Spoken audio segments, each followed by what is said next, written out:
नमस्कार. पुस्तकाचे नाव रणांगण, लेखक विश्राम बेडेकर. भाग दुसरा.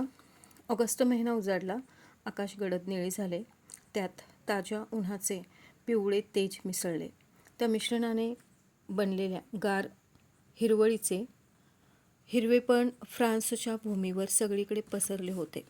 त्या देखाव्याने चक्रधराचे भान हरपले. 5च्या सुमारास रोम एक्सप्रेस पॅरिसहून निघाली.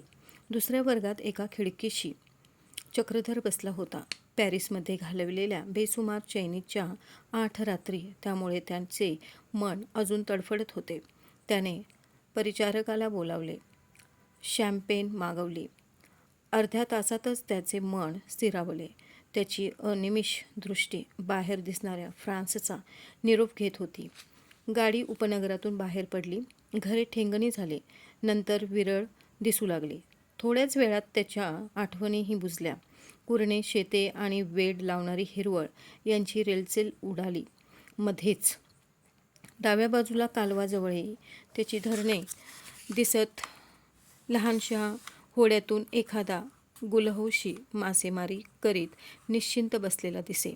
उन्हाच्या तिरपी काठच्या रानात सावल्यांशी पाठशिवण खेळत होत्या. लहानशी पायवाट कालव्याच्याच मार्गाने चालली होती. त्यावर सावकाश रेंगाळणारी जोडपी दिसत. सगळे चित्रासारखे दिसत होते. त्यावर कसली कृष्णछाया असेल असे वाटले असते का?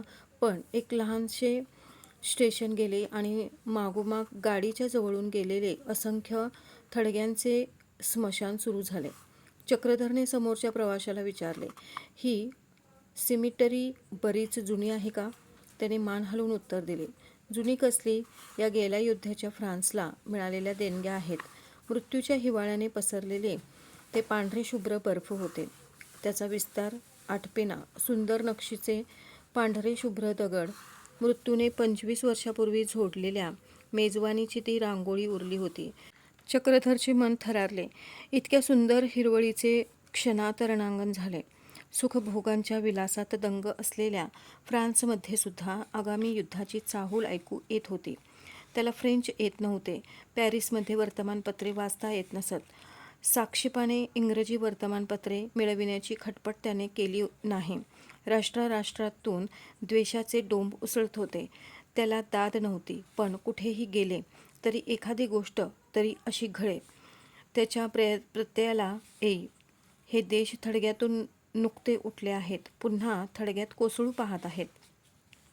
सगळीकडे याचा प्रत्यय येई. पण विलासाच्या जागांतून सुद्धा तो यावा हे नवल नव्हे का? आदल्या रात्रीची गोष्ट. 1चा सुमार होता. रू द प्लांतमधल्या एका नाचघरासमोर चक्रधर मोटारमधून उतरला. तो फुटपाथवर आला. त्याने दारातून डोकावून पाहिले. 150 जोडप्यांचा गोंधळ चालू होता. उत्तेजित झालेले मन सावरावे म्हणून त्याने सिगारेटची पेटी काढली. लायटर शिलगावला सुरुवात केली. तो काही केल्या पेटेना. रात्र उबदार होती. रस्ता शांत होता. इतक्यात अगदी जवळून कुणी हाक मारली, मसीह. त्याने वळून पाहिले. जवळ एक स्त्री उभी होती. रात्रीच्या पोटी स्त्रियांची वय लपविण्याची जादू असते.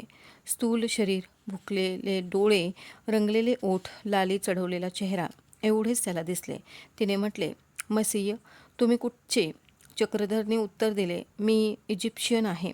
तिने आनंदाने खांदे उडवले व म्हटले, इजिप्शियन म्हणजे सगळ्या जगातला जुना मानववंश आणि अजून जिवंत आहेत. हिंदी लोकांसारखे नामशेष झालेले नाहीत. चक्रधरला आश्चर्य वाटले. त्याने सिगारेट पुढे केली.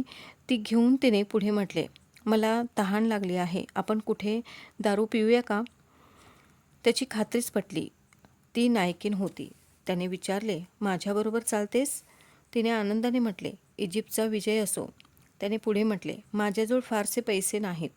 तिने हसून उत्तर दिले, आमचा युनियनचा तर आहे. मला ठराविकच पैसे घेतले पाहिजेत. पण चला तर पैशांचे पुढे पाहू. दोघेही मोटारीकडे वळली.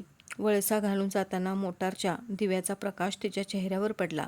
एकदम दार उघडले. चक्रधरचा वाटाड्या ड्रायव्हर बाहेर उतरला.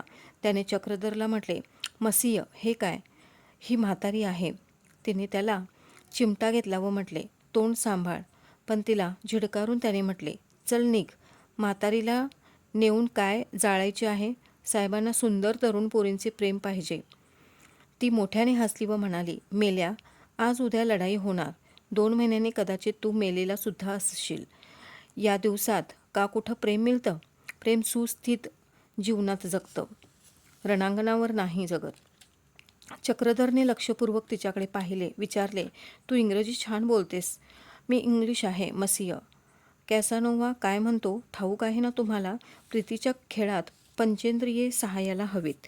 ती हसली, आत बसली आणि चक्रधरला आत घेऊन तिने ड्रायव्हरला म्हटले, चल रे गुलामा. प्लॅटिन क्वार्टरमधल्या एका हॉटेलात चक्रधर तिला घेऊन गेला.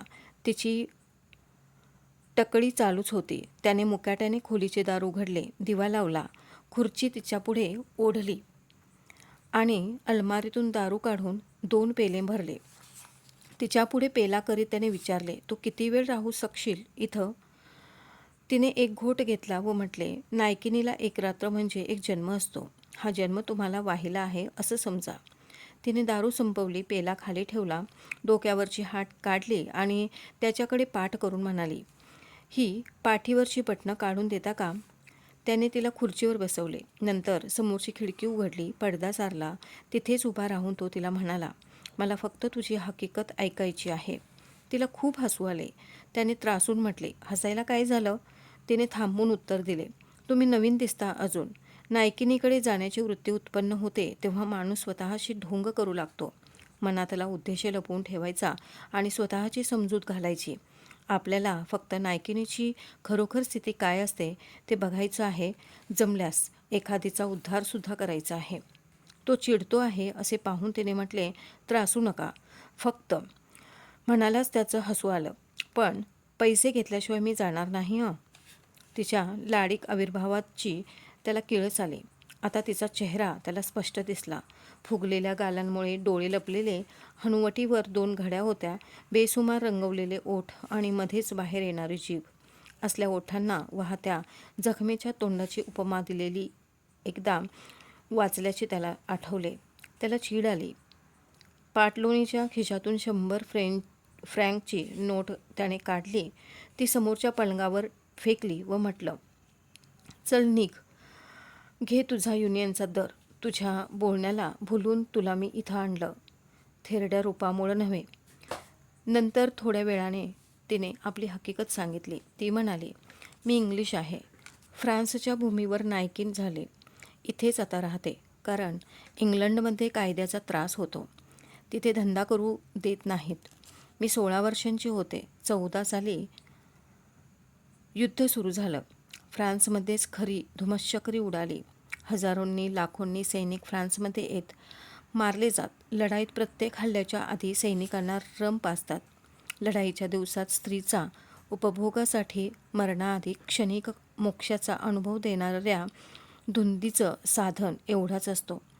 जीवावर उदार झालेले सगळे पुरुष, सगळे तरुण अत्याचारांना ऊत आला. बेल्जियममध्ये स्त्रियांवर जर्मनांनी केले नसतील इतके अनाचार फ्रान्समध्ये आपखुशीने होऊ लागले. एका वर्षात फ्रान्समध्ये हजारोंनी अनौरस प्रजेची वाढ झाली. त्यांच्या बापांचा ठाव ठिकाणा नव्हता. चहूकडे डोंब पेटलेला, मनभ्रमिष्टांसारखी झालेली. असं झालं नसतं तर आश्चर्य. शेवटी श्रीमंतांच्या घरांच्या भिंती ढासळायची पाळी आली. सरकार घाबरून गेलं. इंग्रजी कलोनियल दोस्त राष्ट्रांची अशा सगळ्या सैन्यांची सारखी भरती येत होती. सगळीकडे लष्करी कायदा उद्या मरायला निघालेल्या त्या सैनिकांना कोणत्या भिक्षेचं भय वाटणार होतं. मी इंग्लंडमध्ये होते. घरी कोणी नाही. हॉटेलात वाडपिणीचं काम करी. माझा प्रियकर लढाईवर गेला होता. त्याची पत्र एवढंच माझं आयुष्यातलं निम्मं सुख होतं. आम्ही फ्रान्समध्ये कसे आलो कोणाला ठाऊक. बातम्या उठू लागल्या. फ्रान्समध्ये सैनिकांसाठी तरुण मुली पुरविल्या जात आहेत. खरं खोटं कोणास ठाऊक. आमच्या हॉटेलातल्या तरुण होत्या त्या सगळ्या त्यात होत्या. बोट आमच्यासारख्या मुलींनीच भरलेली होती. फ्रान्सला आलो. थोड्याच दिवसात मी नायकीन झाले. गर्दीच्या जागी आत शिरण्यासाठी माणसांच्या रांगा लागतात तशी आमच्या खोलीबाहेर रांग लागे. मोठाले दिवाणखाने असत. साधे आडोशाचे पडदे असत. त्याच खोल्या सैनिक येत, दारू प्यायलेले, झिंगलेले, काय करतो आहो याचे शुद्ध नसलेले. दुसऱ्या दाराने बाहेर पडत 20-25 जण येऊन गेले म्हणजे नवीन मुली येत. आता त्याचं काही वाटत नाही. त्यावेळी विचित्र विचार येत. एखादे वेळी वाटे आपण इंग्लंडसाठी हे करतो आहो. युद्ध संपले म्हणजे इंग्लंड याची भरपाई करील. तरुण मुलं, त्यांचा उत्साह आणीवार असे. मरणाची तयारी दिसे, पण पुष्कळदा कुणाकडे ओढ घेई, पण कशालाच वेळ नव्हता. युद्ध संपलं. मी इंग्लंडला परत गेले. पण आता मी नायकीन झाले होते. मला समाजात जागा नव्हती. काम मिळण्यासारखं नव्हतं. एकच धंदा होता, तो करायला लागले. 2 वर्षांनी एकदा मी पकडली गेले. तेव्हा मला कळलं, इंग्लंडमध्ये नायकिनींना कायद्याने बंदी आहे. मी थोड्या शिक्षेवर सुटले. आता तरबेज झाले होते. पुन्हा धंदा आरंभला. पुन्हा धंदा, पुन्हा शिक्षा. असं कितीतरी वेळा झालं. वय होतं तेव्हा कसं तरी चाले. रूप ओसरल्यावर कोण विचारतो. पोटाची पंचायत पडायला लागली. लंडनमध्ये धंदा चालेना. अडगावला जावं म्हणून लिव्हरपूलकडे गेले. परवाच एक खटला झाला. तुम्ही वाचला असेल. शस्त्रांच्या कारखान्यातील रहस्य. एका इंग्लिश बेकाराने जर्मन हेरांना 30 पाऊंडांना विकली. तो स्कॉच होता. मागच्या लढाईत जखमी निकामी झाला होता. गेली 20 वर्षे त्याची बेकारीत गेली. शेवटी मोहाला बळी पडून एकदा इंग्लंडसाठी जर्मन विरुद्ध लढलेल्या माणसानं इंग्रजी कारखान्याची रहस्य जर्मनांना विकली. पण मला भीती वाटली ती निराळ्याच कारणानं. वर्तमानपत्रातून स्कॉच माणसानं देशद्रोह केला असे मथळे आले. लोक बोलू लागले, हे घरबुडवे आहेत. आज आयरिशांविषयी इंग्लंडमध्ये द्वेष आहे, यहुद्यांविषयी जर्मनीत आहे, तसंच पुढे स्कॉचचं व्हायचं. मी मूळची स्कॉच. माझ्या वर्गात ही जर्मन हेरगिरीची जाळी पुष्कळदा पसरली होती. सगळी पापं झाली. त्यात हे देशद्रोहाचं नको असं वाटून मी पॅरिसला आले. इथं सुखानं पोट भरते. इथे कायद्याची काचणी नाही.